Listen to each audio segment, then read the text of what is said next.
Nunca pensé que mi propio hermano me iba a enterrar vivo, legalmente. Y lo peor es que yo mismo le firmé la pala. Si estás escuchando esto, quédate conmigo porque lo que pasó no fue un simple conflicto familiar, fue una traición lenta, calculada, de esas que no hacen ruido hasta que ya es demasiado tarde para salir. Todo empezó cuando murió mi madre. Ella era el centro de la familia, la única que realmente mantenía todo unido. Después del funeral, la casa quedó en silencio, pero ese silencio duró poco. Mi hermano, Andrés, llegó a la lectura del testamento con esa sonrisa que ya me debería haber dado miedo. Yo dije, no entiendo por qué estás tan tranquilo en un momento así. Y él respondió, porque mamá por fin hizo las cosas bien. En ese instante no entendí lo que quería decir. Pensé que estaba hablando del reparto, de la herencia, de lo típico. Pero no. El abogado comenzó a leer el testamento, y cada palabra se sentía como un golpe seco en el pecho. La casa, a nombre de una empresa. Las cuentas, congeladas. Y lo más extraño, una cláusula donde todo quedaba bajo administración compartida entre Andrés y yo. Yo dije, esto no tiene sentido, mamá nunca habló de ninguna empresa. Y el abogado respondió, todo está perfectamente legal. Fue firmado hace 3 años. 3 años. Ahí empezó mi primera sensación de vacío. Andrés me miró y dijo, tranquilo, hermano, vamos a manejarlo juntos. Pero su voz no sonaba a familia. Sonaba a cierre de trato. Los primeros días intenté confiar. Incluso me convencí de que tal vez era lo mejor. Que él era más organizado, más frío, más de números. Yo siempre fui el emocional. Pero algo no cuadraba. La casa empezó a llenarse de visitas que yo no conocía. Personas con carpetas, con trajes, con sonrisas demasiado entrenadas. Yo dije, ¿quiénes son todos estos? Y Andrés respondió, asesores, abogados, gente que nos ayuda a ordenar todo. Ordenar, esa palabra se repetía demasiado. Hasta que una noche encontré un documento en la cocina. Un contrato de venta. De la casa de mi madre. Firmado. Con mi nombre. Yo no había firmado nada. Sentí que el estómago se me caía al suelo. Fui directo a Andrés. Yo dije, esto es una locura, alguien está falsificando mi firma. Y él respondió, mirándome sin pestañear, nadie la falsificó. Solo no recuerdas haberlo aprobado. Ese fue el primer momento en que entendí que esto no era un error. Era un plan. Esa noche no dormí. Escuchaba pasos en el pasillo, papeles moviéndose, puertas cerrándose con llave. La casa que era de mi madre ya no se sentía mía, se sentía como un lugar donde yo estaba de más. A la mañana siguiente, intenté entrar a la oficina donde estaban todos los documentos. La puerta estaba cambiada. Yo dije, ¿desde cuándo hay cerradura nueva? Y Andrés respondió, desde que empezaste a ponerte paranoico. Paranoico. Esa palabra. La misma que usan todos cuando quieren hacerte dudar de tu propia mente. Pero lo peor vino cuando intenté llamar al banco. Mi acceso estaba bloqueado. Yo dije, esto es imposible, necesito hablar con el gerente. Y la operadora respondió, su cuenta ya no está bajo su control. En ese momento sentí algo que no había sentido nunca, no solo estaba perdiendo dinero, estaba perdiendo mi identidad legal dentro de mi propia vida. Cuando colgué, Andrés estaba en la puerta de la cocina, observándome. Y me dijo algo que todavía me persigue. ¿Tranquilo? No estás perdiendo nada que sea realmente tuyo. Ahí entendí que esto apenas estaba empezando. Pero lo que él no sabía, es que yo ya había visto algo en el contrato. Una firma adicional. Una tercera persona. Y ese nombre, no era de la familia. Era alguien que mi madre nunca habría dejado entrar en la casa. Y cuando lo vi, supe que la traición no venía solo de mi hermano. Venía de mucho más arriba, esa noche no pude dormir. No era solo el miedo, era la sensación de que todo lo que había vivido hasta ese momento estaba siendo reescrito delante de mis ojos, como si mi vida fuera un documento que alguien más estaba editando sin permiso. Me quedé sentado en la oscuridad de la cocina, mirando ese contrato otra vez. La tercera firma. No era un garabato cualquiera. Era limpia, elegante, casi arrogante. Yo dije en voz baja, ¿quién demonios eres tú? Y en ese momento entendí algo que me heló la sangre: mi madre no solo había dejado la casa en orden, había dejado un sistema. Un sistema que yo no conocía. A la mañana siguiente decidí hacer algo que hasta ese momento evitaba: confrontar a Andrés sin filtros, sin calma, sin esa falsa diplomacia familiar. Lo encontré en el salón, tomando café como si nada estuviera pasando. Yo dije, quiero ver todos los documentos. Todos. Ahora. Y él respondió sin levantar la vista, ¿ya los viste? Yo dije, no. Solo me estás mostrando lo que te conviene.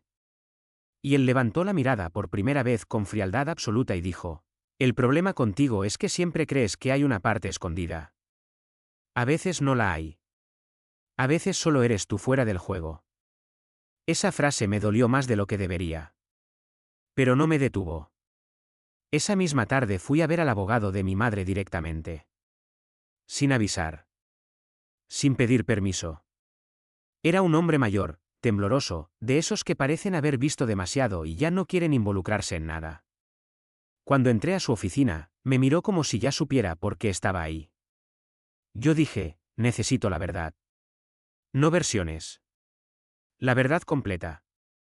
Y él respondió, la verdad siempre cuesta más que un testamento. Le enseñé el contrato. La tercera firma. En ese momento vi cómo su cara cambiaba. No fue sorpresa, fue miedo. Yo dije, ¿quién es? Y él tardó unos segundos que parecieron eternos antes de responder. Si tu hermano está manejando la parte financiera, entonces la tercera firma pertenece al ejecutor silencioso. Yo dije, eso no es un término legal normal. Explícate. Y él respiró hondo y dijo, tu madre no confiaba en la familia sin supervisión. Todo lo importante estaba bajo auditoría externa. Una persona que no aparece en el testamento, pero que tiene poder sobre él. Sentí un golpe en el pecho. Yo dije, ¿y por qué nadie me lo dijo? Y él respondió bajando la voz, porque esa persona activó su control después del funeral. Ahí todo empezó a encajar, de una forma horrible. El control bancario. Las firmas. La casa reorganizada. La gente entrando como si fuera suya. No era solo Andrés. Había alguien más moviendo todo desde atrás. Salí de esa oficina con las manos frías. Y cuando llegué a la casa, había algo nuevo. Un coche negro estacionado frente a la entrada. Motor encendido. Cristales polarizados. Y Andrés estaba afuera hablando con alguien dentro del coche. No podía ver quién era, pero la postura de Andrés había cambiado. Ya no era dominante. Era obediente. Yo me quedé detrás de un árbol, observando. Y escuché algo que me destruyó la idea de familia para siempre. Andrés dijo, sí, ya está empezando a sospechar. Silencio. Luego añadió, no, todavía no entiende la estructura completa. Otro silencio. Y entonces la voz del interior del coche habló. Era un hombre. Frío. Medido. Sin emoción. Entonces acelera el proceso. No podemos permitir que recuerde antes de tiempo. Antes de tiempo. Esa frase no tenía sentido, hasta que lo entendí. No se trataba solo de herencia. Se trataba de memoria. De control de narrativa. De algo que había sido preparado mucho antes de la muerte de mi madre. Yo retrocedí sin hacer ruido, pero pisé una rama. Crack. Andrés giró la cabeza inmediatamente hacia donde yo estaba. Y por primera vez en toda esta historia, me miró sin rabia. Me miró como si ya me hubieran clasificado. Como si ya supiera exactamente qué iban a hacer conmigo. Yo corrí. No pensé. Solo corrí. Entré en la casa, cerré la puerta, subí las escaleras y me encerré en la habitación de mi madre. Y fue ahí donde encontré lo que nunca debí encontrar. Un segundo testamento. Escondido dentro del marco de un espejo. Manuscrito. Firmado por mi madre, con una nota adicional. Si estás leyendo esto, es porque ya intentaron reescribir tu vida. Sentí que el aire desaparecía de la habitación. Debajo de esa hoja había una lista. Nombres. Fechas. Transferencias. Y entre todos esos nombres, uno repetido varias veces. El del hombre del coche. El de ejecutor silencioso. Pero lo peor estaba al final. Una línea escrita con letra temblorosa. Tu hermano no es el enemigo final. Es solo el primer candado. En ese momento entendí algo aterrador. Yo no estaba luchando por una herencia. Estaba intentando salir de un sistema diseñado para borrar personas sin que nadie lo note. Y lo peor, es que ya me habían visto encontrar la llave. Me quedé sentado en el suelo de la habitación de mi madre, con el segundo testamento en las manos, sintiendo que el papel pesaba más que cualquier objeto físico que hubiera sostenido en mi vida. Primer candado. Esa frase no dejaba de repetirse en mi cabeza. Y lo peor es que, por primera vez, entendí que mi madre no estaba escribiendo cosas para repartir una herencia. Estaba dejando instrucciones para sobrevivir dentro de algo mucho más grande. Abajo, en la casa, escuché una puerta cerrarse con fuerza. Andrés había entrado. No corrí. No grité. Me quedé quieto, porque algo dentro de mí me decía que el error más pequeño ya no era una discusión familiar, era una sentencia. Escuché su voz desde el pasillo. Yo dije en voz baja, no puede ser que todo esto esté pasando de verdad. Y él respondió desde abajo, como si pudiera oírme perfectamente, baja. Tenemos que hablar. Ese tenemos ya no sonaba a familia. Sonaba a protocolo. No bajé. En cambio, hice algo que cambió completamente el rumbo de todo, tomé fotos del documento, del listado de nombres, de todo. Y lo envié a un contacto que mi madre me había insistido en guardar, por si alguna vez no confiabas en nadie de la casa. Nunca entendí esa frase hasta ese momento. El contacto se llamaba solo, L. Le escribí, necesito ayuda. Ahora. No había respuesta. Abajo, Andrés subía las escaleras. Paso a paso. Lento. No estaba apurado. Estaba seguro. Yo dije en voz baja, esto no es una conversación, esto es una ejecución. Y entonces la puerta se abrió. Andrés entró. Pero no estaba solo. Detrás de él había otro hombre. El del coche. El ejecutor silencioso. Ahora estaba dentro de mi casa. Mirándome como si yo fuera un expediente abierto. Andrés dijo, no tenías que complicarlo así. Yo respondí, ¿complicarlo? ¿Esto es lo que llamas complicar? Alguien está moviendo mi vida como si fuera propiedad pública. El hombre del fondo habló por primera vez dentro de la casa. Y su voz era exactamente como la recordaba, sin emoción, sin prisa, sin humanidad. Él dijo, no es propiedad pública. Es infraestructura familiar protegida. Yo me reí, pero fue una risa nerviosa, rota. Yo dije, ¿infraestructura? ¿Qué demonios estás diciendo? Andrés bajó la mirada. Ese gesto fue peor que cualquier amenaza. Porque entendí que él ya no estaba decidiendo nada. El hombre avanzó un paso. Y dijo, tu madre entendió algo que tú todavía no. Las familias no son sistemas emocionales. Son sistemas de riesgo.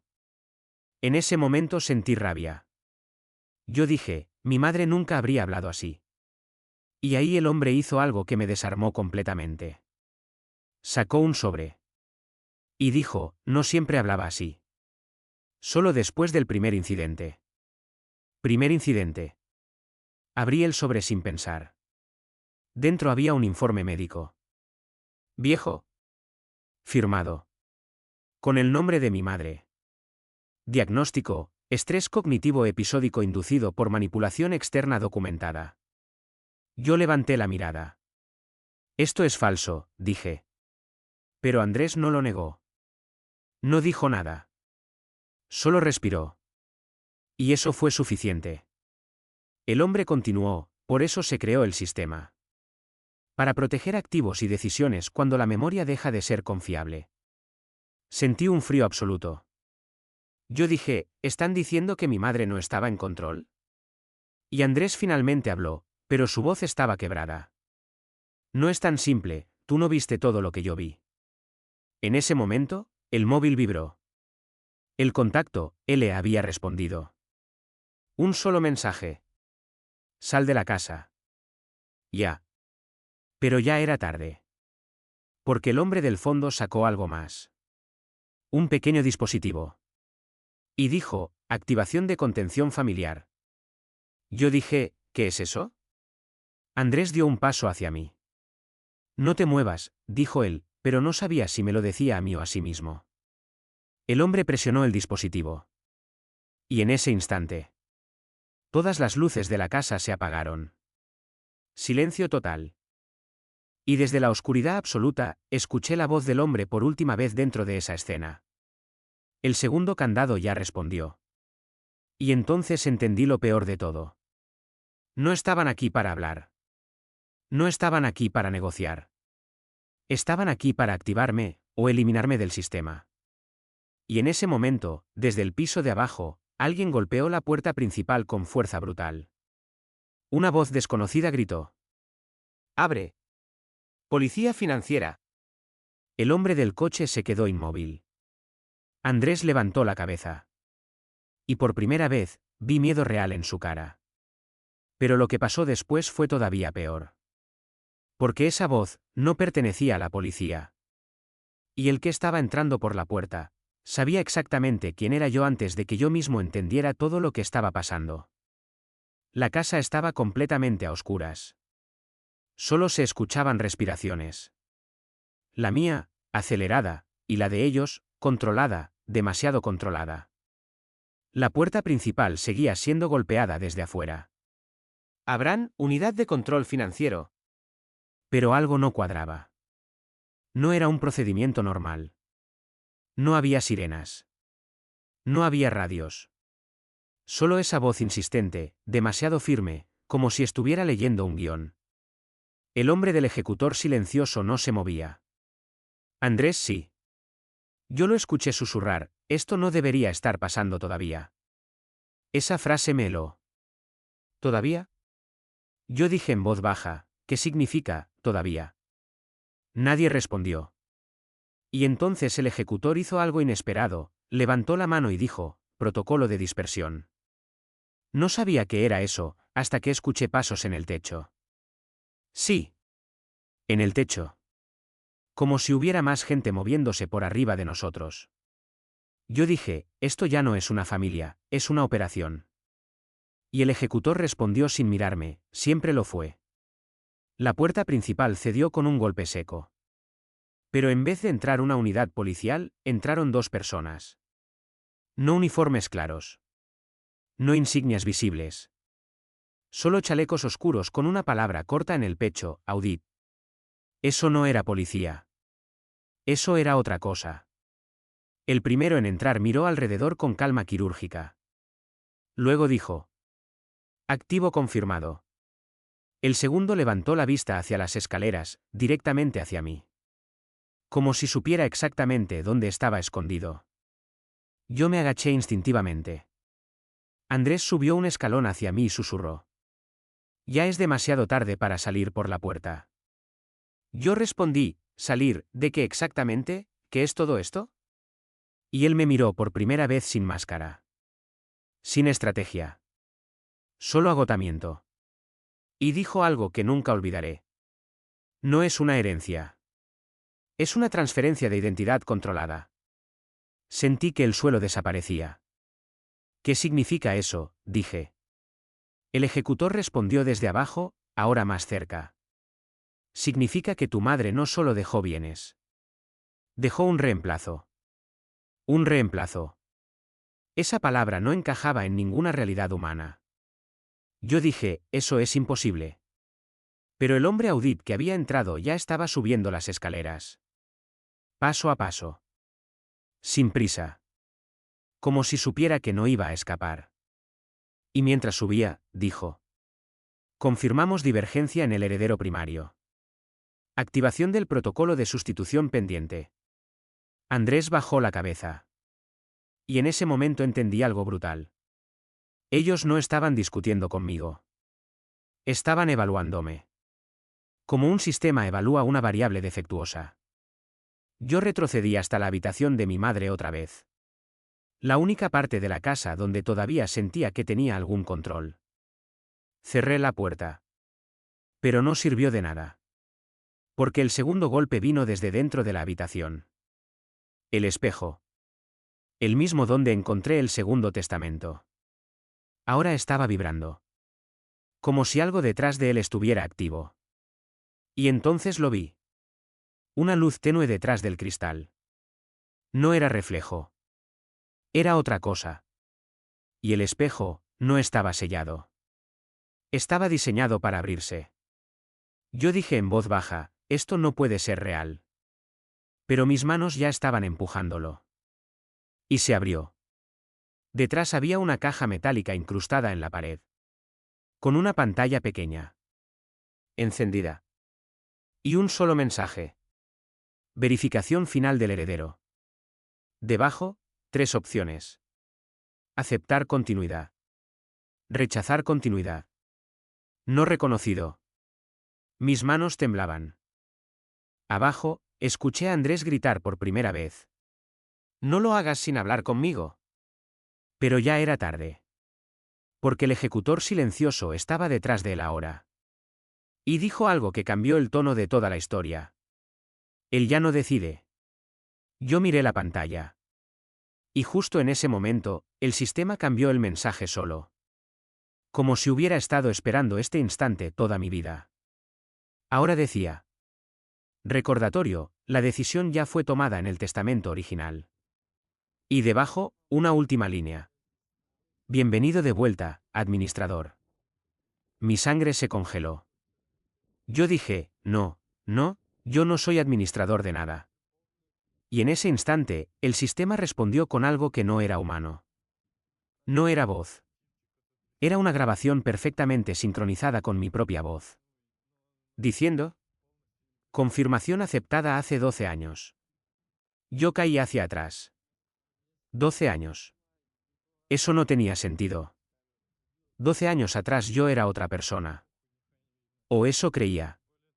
La pantalla cambió otra vez. Y mostró un vídeo. Yo. Más joven. Sentado en esa misma habitación. Hablando con mi madre. Ella me decía algo que no entendí en ese momento. Si algún día no recuerdas quién eres, este será el punto de retorno. Y yo en el vídeo respondía. ¿Y si alguien intenta cambiarlo? Mi madre sonreía. Y decía. Entonces el sistema te encontrará de nuevo. El vídeo se apagó. Silencio total. Abajo, alguien dijo. Fase de reintegración iniciada. Y entonces escuché pasos subiendo otra vez. Pero esta vez no eran 2 personas. Eran varias. Y venían por mí. La escalera empezó a crujir como si la casa misma estuviera cediendo. Ya no distinguía cuántos pasos eran reales y cuántos eran mi propio pánico multiplicado. Fase de reintegración iniciada. Esa frase seguía rebotando en mi cabeza como un martillo. Yo miré la pantalla otra vez, esperando que todo fuera un error, una manipulación. Cualquier cosa que devolviera lógica a lo que estaba viendo. Pero el sistema no cambió. Solo esperaba. Como si mi decisión ya no fuera relevante, solo un trámite dentro de algo que ya había sido decidido hace años. Desde el pasillo, la voz del ejecutor silencioso volvió a sonar, ahora más cerca, más clara. No te resistas. Esto reduce el impacto neurológico. Yo respondí, casi sin aire, ¿impacto neurológico de qué están hablando?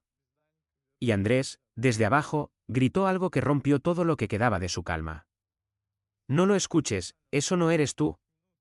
Pero esa frase llegó demasiado tarde. Porque la pantalla del espejo volvió a cambiar. Y esta vez mostró algo distinto.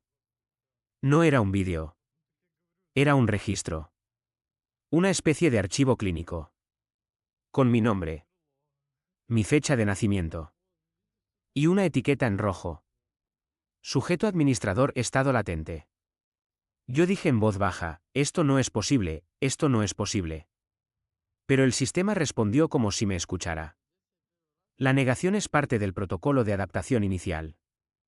Abajo, escuché a alguien entrar en la habitación del pasillo. No eran pasos normales. Eran coordinados. Como si no caminara una persona, sino un equipo moviéndose como uno solo. Yo retrocedí hasta chocar con la pared. Y fue entonces cuando la voz de mi madre volvió. No físicamente. No desde un recuerdo. Sino desde el sistema. ¿Clara? ¿Directa? Demasiado real. Ella dijo. Si estás escuchando esto, significa que el reinicio no se detuvo. Me quedé congelado. Mamá, dije en voz baja, sin darme cuenta. Y la voz continuó. No confíes en lo que te digan ahora. Ni en tu hermano. Ni en el ejecutor. Todos están dentro del protocolo. Sentí un golpe en el pecho. Yo dije, ¿protocolo de qué? Explícame qué está pasando. Y la voz respondió. El sistema no es una herencia. Es una contención. Y tú eres el nodo central. Nodo central. Esa frase me dio náuseas. Porque ya no hablaban de dinero, ni de casa, ni de familia. Hablaban de mí como si yo fuera infraestructura. Desde la puerta de la habitación, alguien golpeó suavemente. 3 toques. Pausa. 3 toques otra vez. Y el ejecutor habló. Última oportunidad de integración voluntaria. Yo grité, no entiendo nada de esto. Y Andrés apareció en el umbral. Desordenado. Sudado. Destruido emocionalmente. Y dijo algo que me rompió completamente. Yo tampoco lo entendí al principio, hasta que vi el archivo completo. Yo lo miré sin poder procesar. ¿Qué archivo?, dije. Y él levantó una carpeta física. Sí. Una carpeta real. De papel. Como si todo lo digital fuera solo la superficie. Y dijo. Esto no empezó con la muerte de mamá. Empezó contigo. Silencio. El tipo de silencio que no es ausencia de sonido, sino ausencia de realidad estable. Yo dije, ¿qué significa eso? Andrés tragó saliva. Y abrió la carpeta. Dentro había documentos antiguos. Muy antiguos. Reportes escolares. Evaluaciones psicológicas. Firmados. Con mi nombre. Y algo más. Un término repetido en todos ellos. Patrón de reconfiguración identitaria recurrente. Yo sentí que me iba a desmayar. Esto es falso, dije automáticamente. Pero Andrés negó con la cabeza. No, no lo es. Esto lo firmó tu madre. Lo firmó antes de que el sistema existiera oficialmente. El ejecutor entró completamente en la habitación. Ahora éramos todos. Y dijo. El sujeto muestra resistencia avanzada. Activar fase de anclaje. Yo grité, no soy ningún sujeto. Y entonces el sistema hizo algo que no había hecho antes. Proyectó el espejo completo. Y me mostró a mí mismo. Pero no en el presente. En diferentes momentos. Pequeños clips. Yo entrando a la casa. Yo hablando con mi madre. Yo firmando documentos. Yo, firmando algo que no recordaba haber firmado. Y debajo de cada imagen, una etiqueta. Iteración 1, iteración 2, iteración 3. Yo dije en voz baja, iteración. La voz del sistema respondió. Has sido reiniciado parcialmente 12 veces para preservar continuidad funcional. 12 veces. La misma cifra otra vez. 12. Sentí que el mundo se rompía en capas. Andrés dio un paso hacia mí. Y por primera vez su voz no era de control, era de súplica. Hermano, tienes que salir de esto conmigo ahora. Si se completa la reintegración, ya no habrá, tú. Pero el ejecutor levantó la mano. Y dijo. Ya no hay opción de salida. Y en ese instante, todas las luces de la casa volvieron. Pero no era normal. Porque cada luz proyectaba el mismo mensaje en las paredes. Reintegración, 87%. Y yo entendí algo que me hizo sentir un terror distinto. No miedo a morir. sino miedo a desaparecer sin morir. Y justo cuando pensé que ya no había salida, el móvil de Andrés sonó. Él lo miró. Y su cara cambió completamente. No puede ser, dijo. Yo pregunté, ¿qué pasa? Y él me mostró la pantalla. Un solo mensaje. De L. Decía: no es tu hermano quien debe decidir. Es el administrador original. Despiértalo antes de que sea tarde. Yo levanté la vista. Yo no soy ningún administrador. Pero el sistema respondió inmediatamente. Despertar confirmado. Y entonces, el dolor comenzó. No físico. No emocional. Algo completamente distinto. Como si alguien estuviera abriendo una parte de mi mente que había estado cerrada durante años. Y por primera vez en toda esta historia, recordé algo que no había visto antes.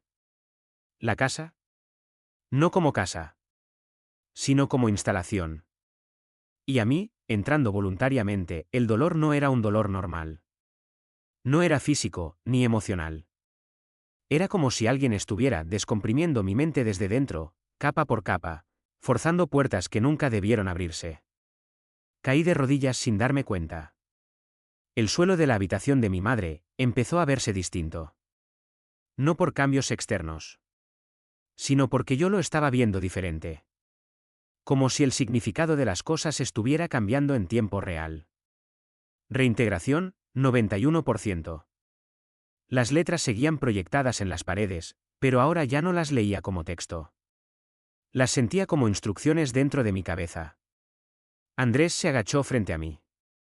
Yo lo miré, pero su cara ya no era solo su cara. Era familiar de una forma que no entendía. Demasiado familiar. Y él dijo, casi desesperado: están acelerando el despertar. No debería estar pasando así de rápido. El ejecutor silencioso dio un paso atrás. Por primera vez. Solo uno. Y eso fue suficiente para entender que algo en el sistema también estaba perdiendo control. La voz del sistema volvió, pero ahora estaba fragmentada. Como si varias capas estuvieran hablando al mismo tiempo. Sujeto, inestable, memoria primaria emergiendo. Yo me agarré la cabeza. Y entonces lo vi. No en la pantalla. No en el espejo. Sino directamente en mi visión. Una escena. ¿Real? ¿O más real que esto? Yo no estaba en esa habitación. Estaba en otra instalación. Blanca. Fría. Con mi madre frente a mí. Pero no como recuerdo emocional. Sino como conversación técnica. Ella decía: no puedes seguir reiniciando el mismo nodo. Está empezando a aprender demasiado rápido. Y alguien más respondía desde atrás: si lo dejamos estable, colapsa el sistema completo. Yo escuchaba esa conversación, pero no como espectador, sino como participante. Y de repente entendí algo brutal. Yo no estaba recordando. Yo estaba sincronizándome. Caí hacia adelante. Y el suelo desapareció. O al menos, dejó de ser relevante. Cuando abrí los ojos otra vez, ya no estaba exactamente en la habitación. Estaba en un espacio intermedio. Oscuro. Sin paredes claras. Solo estructuras flotantes de luz. Y frente a mí, tres versiones de mí mismo. No metáforas. No simbolismo. Versiones. Uno más joven. Uno más frío. Uno completamente vacío de expresión. Y una voz dijo: consenso requerido para estabilidad. Yo dije en voz alta, aunque no sabía si tenía voz allí: ¿qué consenso? Y la versión más fría de mí respondió: continuidad del sistema requiere que uno de nosotros permanezca operativo. El más joven me miró y dijo: yo no quiero desaparecer. El vacío no dijo nada. Solo me observaba. Y entonces entendí lo que estaba pasando. No era una herencia. No era una conspiración familiar. Era una estructura de identidad fragmentada. Un sistema que dividía a una persona en versiones funcionales para evitar colapso. Y yo, era el punto de unión. El nodo central. De repente escuché la voz de Andrés, débil, como si viniera desde muy lejos. Hermano, vuelve. Y otra voz, la del ejecutor. Interferencia externa detectada. Cortar enlace. El espacio empezó a romperse. Las versiones de mí comenzaron a desvanecerse. Pero antes de desaparecer, el yo vacío habló por primera vez. Y dijo algo que me congeló. Si vuelves completo, el mundo exterior te va a rechazar. No eres compatible con una sola línea de vida. Yo grité, eso no tiene sentido. Pero el sistema respondió. Sentido restaurado en 96%. El entorno volvió a cambiar. Y de golpe estaba otra vez en la habitación de mi madre. De rodillas. Andrés sosteniéndome. El ejecutor ya no estaba delante de mí. Estaba, observando desde la puerta. Como si ahora esperara. El sistema en las paredes cambió. Reintegración, 97%. Yo respiraba con dificultad. Y empecé a recordar más. No solo imágenes. Sensaciones completas. Firmas. Decisiones. Conversaciones que no encajaban con la vida que yo creía tener. Y lo peor, era que no se sentían falsas. Se sentían mías.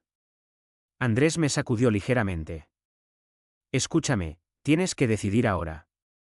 Si llegas al 100%, desaparece el tú actual. Pero si lo detienen, el sistema se cae y no sé qué queda después. Yo lo miré. Y por primera vez no supe qué responder. Porque ninguna opción era libertad. Solo eran formas distintas de pérdida. El móvil vibró otra vez. Mensaje nuevo de L. No lo detengan todavía. Déjalo llegar al 100%. Solo así se abre el acceso al núcleo original. Andrés leyó el mensaje. Y levantó la vista lentamente. ¿Quién es este tipo?, dijo. El ejecutor dio un paso adelante otra vez. Confirmado. Entidad externa intentando forzar acceso al núcleo. Yo dije, ¿qué núcleo? El sistema respondió. Núcleo de origen, memoria primaria del sujeto administrador. Y entonces todo cambió otra vez.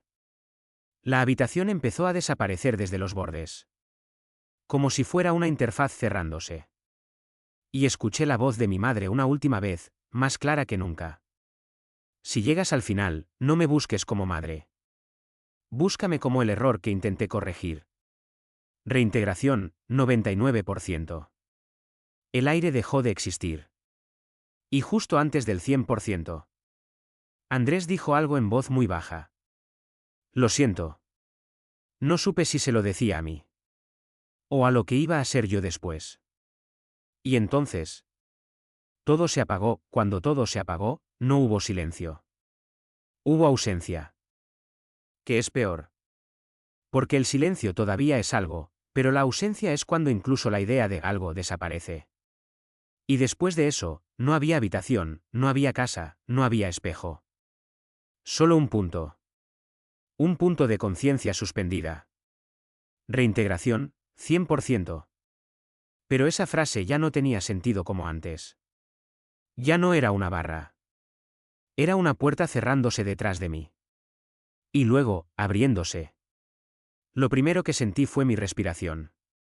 Lo segundo, el peso de mi cuerpo. Lo tercero, recuerdos completos. No fragmentos. No flashes. Todo. Como si alguien hubiera dejado caer dentro de mí una vida entera que había estado comprimida. Y entendí. No había dos realidades compitiendo. Había una sola historia, contada desde versiones incompletas. Abrí los ojos. Estaba sentado en la misma habitación. La de mi madre. Pero ahora todo era estable. Demasiado estable. Andrés estaba frente a mí. Pero no como antes. No como enemigo. No como víctima. Sino como alguien esperando instrucciones. El ejecutor silencioso no estaba. El sistema en las paredes tampoco. Solo quedaba la casa. Y la luz de la mañana entrando por la ventana. Yo me quedé quieto. Y dije en voz baja.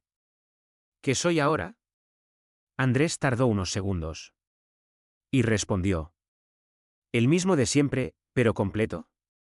Esa respuesta no me tranquilizó. Me levanté. Fui al espejo. Ya no había pantalla. Ya no había caja. Solo mi reflejo. Pero había algo distinto. No en la cara. En la forma en que lo miraba. Como si por primera vez, yo me estuviera viendo sin filtro. Andrés se acercó detrás de mí. Y dijo. Cuando llegaste al 100%, el sistema se cerró. Todo lo demás, era contención. Yo me giré. ¿Contención de qué? Él bajó la mirada. De ti, cuando no estabas completo. Silencio. Un silencio humano esta vez. No técnico. No artificial. Solo incómodo. Yo pregunté. ¿Y mamá? Andrés tardó más en responder. Y esa pausa me dijo todo antes de que hablara. No era solo tu madre, dijo finalmente. Era parte del equipo original que intentó evitar que el sistema se quedara sin control. Yo cerré los ojos. No dolor. No shock. Solo comprensión tardía. Todo lo que había vivido como traición, era un intento fallido de estabilización. Familia. Herencia. Testamento. Coche negro. Ejecutor. Todo eran capas de control alrededor de una sola cosa. Yo no estaba roto, estaba dividido. Andrés dio un paso atrás. Cuando todo se cerró, nos dejaron a nosotros con lo único que no podían borrar, la memoria emocional. Por eso lo recordabas como traición. Yo lo miré. ¿Y tú? Él respondió. Yo era el ancla. Para que no te perdieras entre reinicios. Respiré hondo. La casa estaba en silencio real ahora. No artificial. No impuesto. Silencio de final. Fui hacia la ventana. La calle era normal. Coches pasando. Gente viviendo su vida. Nadie sabía nada. Y eso fue lo más inquietante de todo. Porque nada en el mundo había cambiado, excepto yo. Me giré hacia Andrés. ¿Y ahora qué? Él se encogió de hombros. Ahora, eliges si sigues siendo una sola versión de ti o si empiezas a vivir sin que nadie te tenga que reintegrar nunca más. Yo entendí entonces la última verdad. No había enemigos. No había conspiración activa. Solo un sistema antiguo intentando mantener coherencia en una mente que ya no la necesitaba. Y la venganza nunca fue contra alguien. Fue contra la fragmentación. Salí de la habitación. La casa seguía ahí. Pero ya no era una prisión. Ni un laboratorio. Solo una casa.